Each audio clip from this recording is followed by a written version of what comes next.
Oi, pessoal! Como vocês estão? Espero que vocês estejam bem. Vamos começar a nossa aula. Eu sou a professora Maísa, de língua portuguesa. Você já tem acompanhado aí as nossas aulas. E hoje a gente vai trabalhar com reportagem e um pouco do uso da vírgula, né?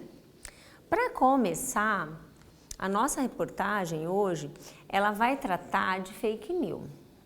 Eu estava aqui pensando, para começar essa aula, sobre a questão da mentira.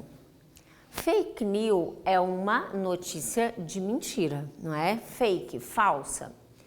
E aí eu estava pensando sobre mentira, né? A mentira, às vezes, eu poderia perguntar para você, você conta mentiras? Né? Ou ainda para mim mesma, será que a Maísa não conta mentiras? A professora Maísa nunca contou? Eu não posso ser hipócrita, né? Eu já contei algumas mentiras, né? Então eu estava pensando no conceito da ideia da palavra mentira, né? Que é muito olhado como um olhar negativo, mas a gente tem aí algumas mentiras possíveis, né? Então vamos dar um exemplo, uma mentira benéfica. A gente tem, por exemplo, quando você tem um médico e ele tem um paciente aí em um momento, em um estado aí terminal e necessariamente ele vai omitir, ele vai adiar essa fala, vai dar aí de repente algumas medicações, vai dar aí alguns paliativos, mas talvez ele espere um outro momento para dizer para esse paciente que ele está no momento terminal da vida dele. Né? Talvez por quê? Porque se de repente ele fala, né, e aí dependendo de alguma teoria da psicologia, isso pode agravar o estado dele num estado depressivo e aí isso pode encurtar mais ainda, né? Então a gente poderia pensar nisso dentro de uma interpretação como uma mentira benéfica, certo? Também, né, olha, sei lá, uma amiga sua cortou o cabelo, não ficou tão legal, ficou mais ou menos assim. Você pode dizer, olha, e aí, ficou muito legal, de repente a tua amiga está super animada, ficou super legal, olha o meu cabelo. Não sei se seria legal você dizer, então tá horrível, eu odiei, né? Até porque isso é muito pessoal. Então aí você pode, de repente, você vai contar uma mentirinha, tipo, legal, que bom que você gostou, achei bacana, né? Então veja, isso prejudica alguém, pessoal? Não. Né? Isso faz de você a pior pessoa do mundo? Não. Mas a gente vai falar nessa reportagem que a gente vai analisar de fake news. E fake news é uma mentira totalmente maléfica. Ela prejudica as pessoas, né? Então, eu ler uma fake news e propagá-la, de repente compartilhar, ou pior ainda, né, produzir, é extremamente negativo. Prejudica as pessoas, gera desinformação, gera medo, gera muitas coisas dependendo do tema, né? Então aí vamos separar essa ideia aí de mentiras e hoje nessa aula a gente vai falar dessa mentira, que é a fake news, que é muito negativa. Vamos começar a analisar já o texto? O texto é uma reportagem, a gente vai começar a pensar notícia e reportagem, tá? Vamos ler esse aqui e aí a gente vai identificar. Autora de fake news sobre caixões vazios pode pegar 9 anos de prisão. E essa foi um texto do dia 5 de maio de 2020, tá? Foi tirado do Diário Online da página de notícias.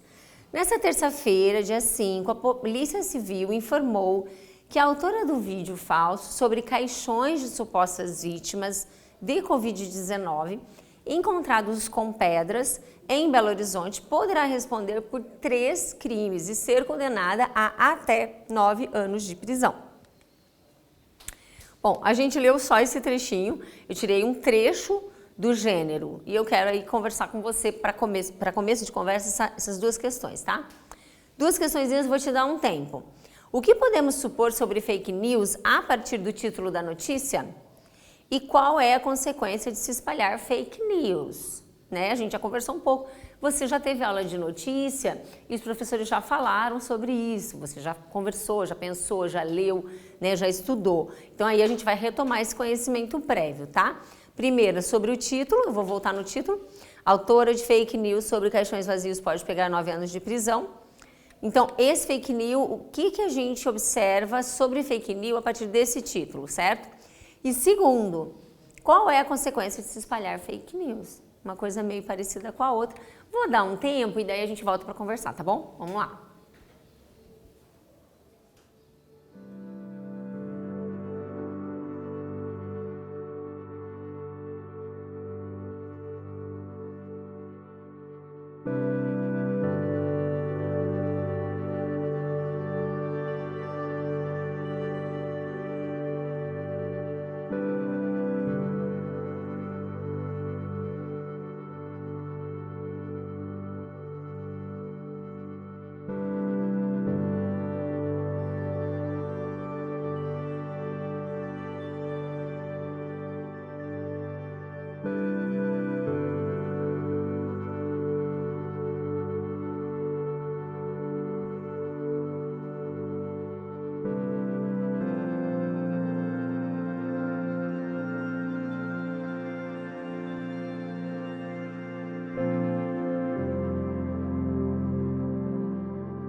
Vamos ver? Na questão 1, o que a gente supõe sobre fake news, né? A partir do título, né? Olha lá.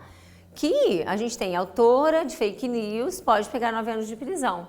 Qual é a questão? Espalhar fake news é crime. Essa é uma das questões que a gente pode supor aí pelo título. Qual a consequência de espalhar fake news? Olhando para a nossa notícia aí que a gente leu, é que uma das consequências é a pessoa pode ser detida, pode ser presa, né? Se é um crime, eu vou ter uma punição, certo? A gente teria outras consequências. A gente teria consequências, por exemplo, espalhar fake news é produzir medo na população, produzir desinformação, né? Então você está fazendo mal social, sem dúvida, né? Então, nesse sentido, há várias outras consequências. Ok.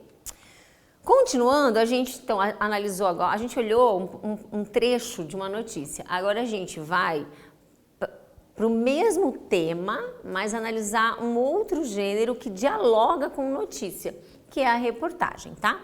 Vamos lá. Eu vou ler com vocês, você vai me acompanhando aí. Quer dizer, para pensar, você já vai me acompanhando pensando qual que é a diferença entre uma notícia e uma reportagem. A gente lê um trecho de notícia, já tivemos aula de notícia, né? Você já sabe bastante sobre notícia. Agora a gente vai analisar um pouquinho da reportagem, que também é um gênero que está no jornal, é um gênero jornalístico. Qual é a diferença, tá? Então vamos lá. 73% dos brasileiros acreditam em notícias falsas sobre o coronavírus. Olha isso, gente, olha esse dado. 73% da população acredita em fake news. Olha que prejuízo. Vamos lá. Foi tirado também do Diário Online. Vamos ler o primeiro parágrafo. A instituição Havas realizou uma pesquisa indicando que 7 em cada 10 internautas brasileiros, cerca de 100 milhões de pessoas, acreditam em ao menos uma notícia falsa a respeito da pandemia de coronavírus. De acordo com a pesquisa, 6 em 10 internautas recebem as fake news pelo WhatsApp. O Facebook é a segunda plataforma com maior propagação de notícias falsas, com 5 em 10 internautas recebendo fake news pela rede social. Abre aspas. Mais preocupante ainda é que 110 milhões de brasileiros acreditam em ao menos uma notícia falsa que afeta as decisões que as pessoas tomam para se proteger. Isso pode levar cada indivíduo a contagiar centenas de pessoas com o coronavírus, anulando os esforços de médicos e do poder público, afirmou Laura Moraes, coordenadora das campanhas da Havas, em comunicado. Ok. Então a gente leu a primeira notícia sobre aquela mulher que pode ser, que no caso foi presa, né? No caso aqui, deixa eu voltar. Pode pegar 9 anos de prisão, isso. Então ela vai estar em julgamento e pode pegar.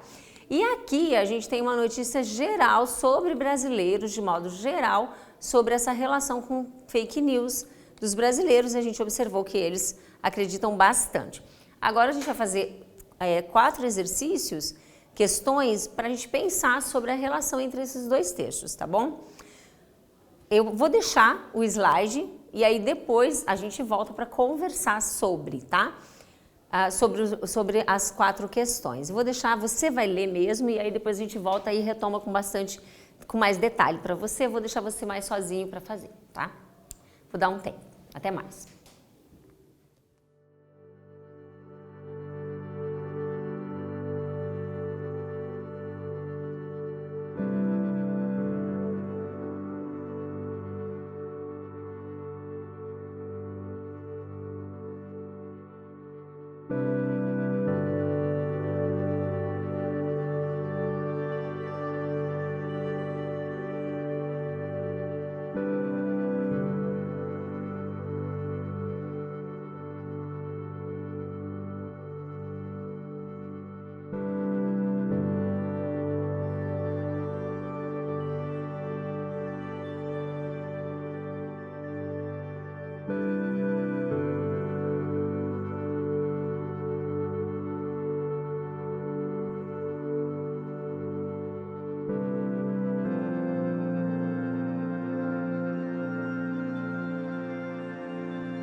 Vamos dar uma olhadinha? Questão 3. Qual o tema em cada um dos textos? Tá muito tranquilo. Fake news, né? Os dois textos se relacionam pelo tema, fake news, tá? A propagação de fake news, o crédito nas fake news, né? Esse é o tema fake news. 4. De que maneira o fato informado no texto 1 está relacionado com o texto 2, né? Então, o que a gente observa? Ó, o texto 1 está relacionado com o 2? Está. Por quê? No texto 1, você tem uma relação que é uma mulher que espalhou fake news. No texto 2, você tem os brasileiros que acreditam em fake news. Então, se essa mulher espalhou fake news, está sendo criminalizada por isso, ela fez vítimas com essa fake news. E quem são essas vítimas? São esses 73% brasileiros. Então, tem uma relação bem forte aí, depois a gente vai para o gabarito fechadinho. 5. Qual a principal diferença entre o texto 1 e o 2? No 1, o que você tem? Uma mulher específica, uma notícia específica, um fato específico sendo trazido para nós como leitores, né? Então é uma notícia, um fato específico acontecido em determinada data. Na reportagem, no segundo aí, que a gente vai chamar de reportagem logo mais, você tem o quê? Fatos analisados, você tem uma pesquisa sendo colocada ali. Então você tem uma análise mais profunda, mais detalhada dessa ideia de fake news, certo? Isso, gente, vai ser a nossa base para diferenciar notícia de reportagem. Uma notícia, ela é o quê? Ela é mais direta, objetiva dentro do fato, né? Então ela se relaciona a um contexto histórico muito mais marcado, datado, né? Tanto que a gente tem a ideia de notícia quentinha, entre aspas.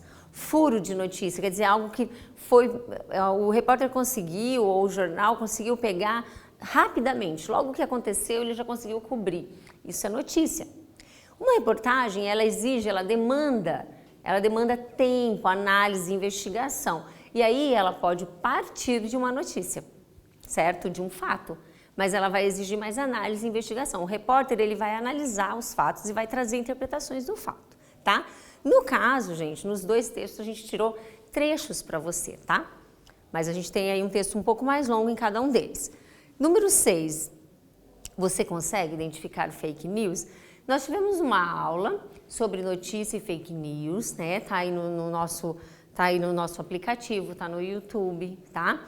E aí você pode depois acessar e lembrar, né, sobre as características de uma fake news, né? Uma delas que a gente pode lembrar aqui sobre identificação é o fato dela estar muitas vezes em sites escusos, sites que não são de boa procedência, não são reconhecidos como imprensa, né? Então isso é uma das questões aí. Outra questão que eu me lembro da aula é que ela pode ter muito erro de português, né? Uma fake news, às vezes, aparece um erro ou outro de português. Por quê? Porque esse redator não passa por revisão, não passa por nada, né? Então, pode acontecer de ter erros, não sempre, mas pode ter. Então, como você sabe identificar, eu acho que você pode responder que sim, e daí você vai colocar aí algumas maneiras de identificar, tá bom?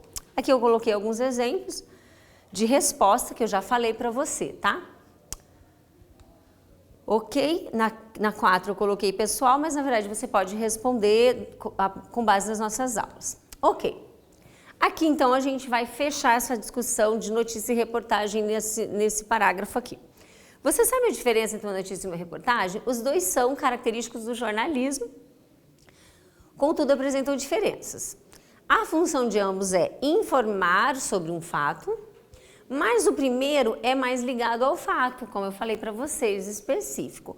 O segundo tem o foco no desdobramento, alongamento, aprofundamento do fato. Eu vou explorar esse fato, tá?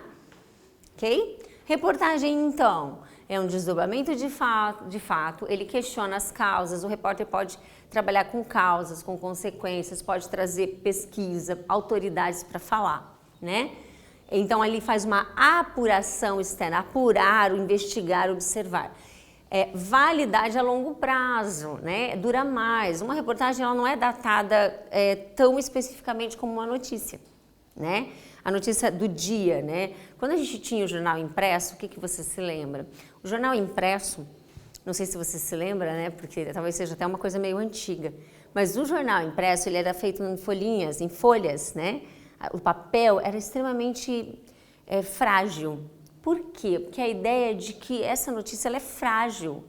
Então amanhã é outro jornal, né? Então é aquele jornalzinho mais fininho, aquele papel mais fininho, para dar essa ideia mesmo dessa fugacidade do fato, certo? Então a reportagem não, ela pode durar mais tempo na sua discussão porque ela tem uma apuração extensa e tudo mais.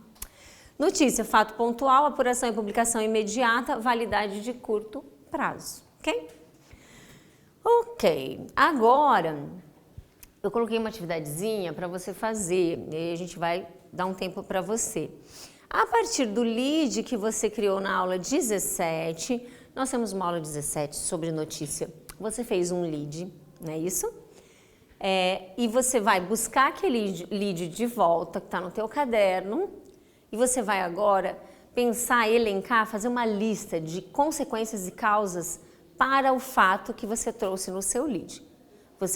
Eu tinha pedido para você fazer um lead de notícia. Então agora você vai buscar lá e vai pensar quais seriam as causas e consequências desse fato que eu trouxe aqui, tá? Elementos que seriam fundamentais para a construção da reportagem. Vou dar um tempo para você. Eu vou dar um tempinho a mais, porque você vai precisar pensar um pouquinho a mais, né? De repente buscar, né? Aí no teu caderno, nas folhas, essa página que está lá, a aula 17. Por isso que eu sempre falo para você, marca a data, marca o número da aula dentro do teu caderno certinho, porque aí você consegue se organizar e aí poder voltar na aula para poder rever, tá? Então volta lá. Vou dar um tempo e a gente volta para conversar sobre o que você fez.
Então, deu tempo, pessoal, de dar uma olhadinha. Se você não conseguiu fazer duas ou 3 causas e consequências, se conseguiu fazer uma, depois você complementa, tá? Mas vamos ver. Eu retomei o exercício, tá? Então, lá na aula 17, esse exercício tá lá como tarefas de produção textual. E eu pedi lá para vocês, nesse slide, a partir de um dos fatos, crie um lead. Então, o exercício era esse. Você tinha que fazer um lead, lembrando que o lead é o que, quem, né, quando, onde ocorreu o fato. Eu dei 2 fatos para você desenvolver na notícia. O fim da quarentena ou o estudante ganhando um prêmio internacional. Você podia escolher. Quem está com tudo em dia, né, já tem o lead pronto, só precisou fazer isso. Quem não vai ter que dar uma corridinha aí para alcançar a matéria. Agora, então, eu coloquei alguns exemplos de possibilidades de resposta. Eu coloquei o fim da quarentena como tema, tá? Então, eu escolhi esse tema. Nesse tema, a gente poderia pensar em causas do fim da quarentena. Uma causa maravilhosa, uma razão muito positiva, que é o controle da pandemia. Então, vamos pensar que as pessoas realmente se cuidaram, ficaram em casa, se isolaram, usaram máscara. Então, por isso, a gente teve um controle mais rápido e a gente conseguiu voltar à nossa vida normal mais cedo do que a gente imaginava. Então, causa. Veja, isso seria para quê? Para eu abordar numa reportagem, tá? É só um exemplo. Consequências, né? Então acabou a quarentena, a gente agora pode voltar ao normal, então a gente tem algumas consequências. Eu coloquei algumas aqui só para a gente pensar, depois você pode pensar um pouco mais. Lojas e restaurantes lotados, então vamos pensar, né? A gente ficou todo esse tempo em casa, a gente quer sair, então a gente tem como consequência aí nessa reportagem, as pessoas voltaram e aí tem muitos restaurantes lotados, os parques estão lotados, né? O trânsito está mais lento porque tem mais gente na rua. Então isso são o quê? Consequências que a gente pode abordar dentro da reportagem, trazer exemplos, analistas, isso seria uma maneira de pensar uma reportagem, tá? Uma possibilidade. Retorno às aulas também. Então, como é que é voltar para as aulas depois da quarentena, né? Eu acredito que a gente vai voltar com outro olhar para a sala de aula, para os nossos colegas, para os nossos professores, né? Eu vou voltar, talvez com um olhar diferente para os meus alunos. E você também para os seus professores, né? Por quê? Porque a gente ficou muito distante. A gente estabeleceu outras relações aí com o ensino, então isso mexe com a gente. Então a gente poderia, talvez, dentro dessa ideia de consequências, trazer se a gente fosse pensar uma reportagem para escrever, um psicólogo falando sobre essas consequências e tudo mais. O que a professora está querendo fazer ou trazer para você o entendimento com esse exercício? De que uma reportagem ela precisa de uma exploração maior do tema, da discussão. Precisa de investigação, precisa de analisar os fatos, precisa ver quem está falando sobre aquilo, trazer autoridades. Não é uma coisa tão curta, não é uma coisa tão objetiva, tão simples, no sentido aí de não profundidade, né? Como a notícia, tá bom? É isso. Aí a gente vai para um momento da aula que é gramatical, tá? Então aí agora a gente vai para o uso da vírgula. A gente observa que os textos, óbvio, né? A gente tem aí uma necessidade de uma pontuação para a organização das ideias e tudo mais. Então agora a gente vai olhar a questão da vírgula. No caso, especificamente, com o adjunto adverbial, tá certo? Então a gente está voltando para a sintaxe. Lembra, a gente já discutiu algumas questões de sintaxe, a gente volta para ela, pensando no adjunto adverbial. O que seria isso? Eu coloquei ali para você. Uma das formas do uso da vírgula está na separação dos adjuntos adverbiais. Então, a vírgula serve para quando eu vou construir ou quando alguém constrói o seu texto para fazer separações nos adjuntos adverbiais. Várias, né?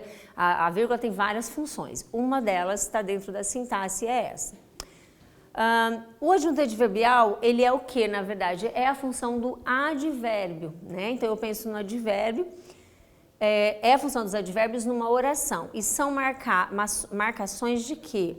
As mesmas marcações de advérbio. Só que na sintaxe, a gente está chamando de adjunto adverbial.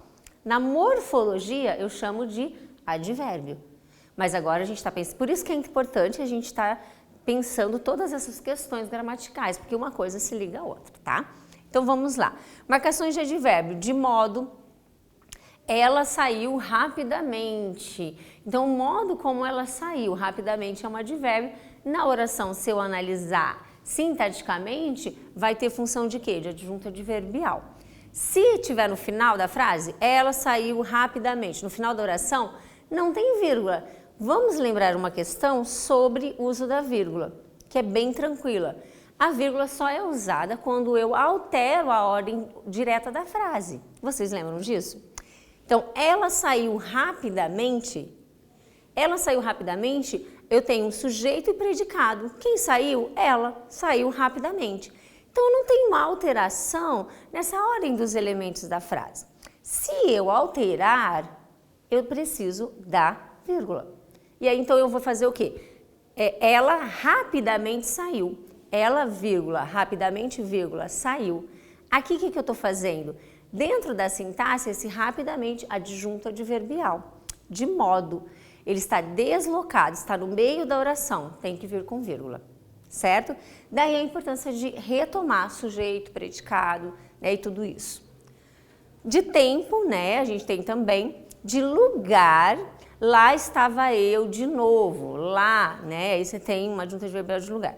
Intensidade, muito, eu gostei muito daquela aula, né? Ok. Vamos ver isso na prática, tá? Olha um exemplo que eu coloquei para vocês. Nesta terça-feira, 5, a Polícia Civil informou encontrados com pedras, ali os caixões, em Belo Horizonte. Poderá responder por 3 crimes e ser condenado até 9 anos de prisão. A gente retirou da própria notícia. Em algo que eu tenho, adjunto adverbial de tempo, nesta terça-feira, né? Então ele está marcando. Ele está no início da oração. No início da oração, o adjunto adverbial é marcado por pausa, tá? Se tivesse no final, não precisava. Em B, temos um adjunto adverbial de lugar, ó, em Belo Horizonte. Eu tenho uma localização no meio da oração, no meio do período. Marco intercal, é uma oração que a gente chama isso de uma intercalação de elementos na frase. Então, nesse caso, de novo, ó, adjunto adverbial de lugar, ok? Então, é a regra básica, ordem direta da oração sem vírgula. Não é obrigatório. Ordem indireta tem vírgula. Nessa ordem indireta, quem que aparece? Adjuntos adverbiais. Ok? Vocês viram? Marcado por vírgula. Beleza, então agora a gente vai exercitar isso aqui no exercício. Óbvio, gente, que a questão gramatical não é algo que está muito próprio no nosso dia a dia, né? É um estudo sistemático. Se é um estudo sistemático, eu preciso fazer mais exercícios, né? Então eu não posso achar, agora eu já entendi. Não, a gente vai fazendo exercícios e vai aplicando isso. Tem bastante coisa legal na internet, tá? Para você poder treinar, além da lista e do teste que você recebe para a aula. Aqui eu estou dando para você 3 orações e você vai identificar a vírgula, ela já está aqui marcada, já está. O que eu quero agora que você faça? Identifique o motivo do uso, pensando nos adjuntos adverbiais, que é o tema da nossa aula. Vou dar um tempo e eu volto para a gente conversar sobre isso, tá? Vamos lá.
Vamos lá.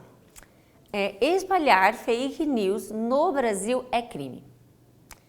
Como que tá isso aí? A gente tem aqui as duas vírgulas separando esse elemento. Né? O que a gente tem aqui? Um adjunto adverbial de lugar no Brasil, certo? Ontem, você tem aqui a vírgula, todos estavam esperançosos. O que você tem, gente? Primeiro, quem estavam esperançosos? Vamos lá? Todos, sujeito. Predicado, estavam esperançosos.